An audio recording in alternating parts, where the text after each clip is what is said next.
પાલિકાના સફાઈ કામદારે 10 લાખની લોન લેવાના ચક્કરમાં ખોટી પગાર સ્લીપ અને ખોટી એસ્કોમ કંપનીની એનઓસી બનાવવામાં પોલીસના સકંજામાં ભેરવાયો છે। સફાઈ કામદારે બે એજન્ટો અને બેંકના અગાઉના મેનેજર સાથે મળી બોગસ ડોક્યુમેન્ટો પર લોન લીધી હતી। આ લોન માટે બંને એજન્ટો અને મેનેજરે 3 લાખની રકમ સફાઈ કામદાર પાસેથી મેળવી લીધી હતી।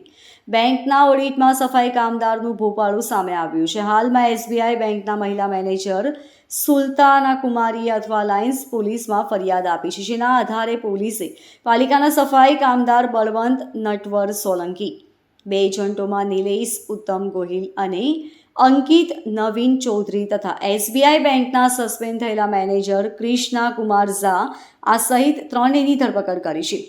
પોલીસે જણાવ્યું કે સુરત મહાનગરપાલિકામાં બળવંત સોલંકી સફાઈ કામદાર તરીકે નોકરી કરે છે।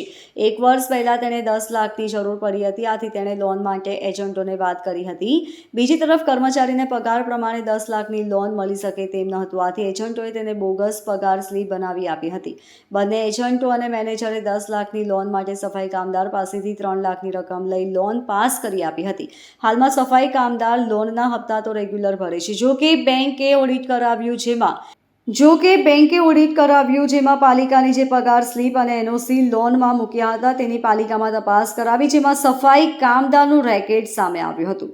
એસબીઆઈ બેંકના મેનેજરની પોલીસે ધરપકડ કરી તે મેનેજરને અગાઉ સસ્પેન્ડ કરવામાં આવેલો છે। અગાઉ મેનેજરે આવી જ રીતે બોગસ ડોક્યુમેન્ટોના આધારે બેંકમાંથી લોન મંજૂર કરી હતી, જેના આધારે તેને સસ્પેન્ડ કરવામાં આવ્યો હતો। Bureau report LK star news Surat.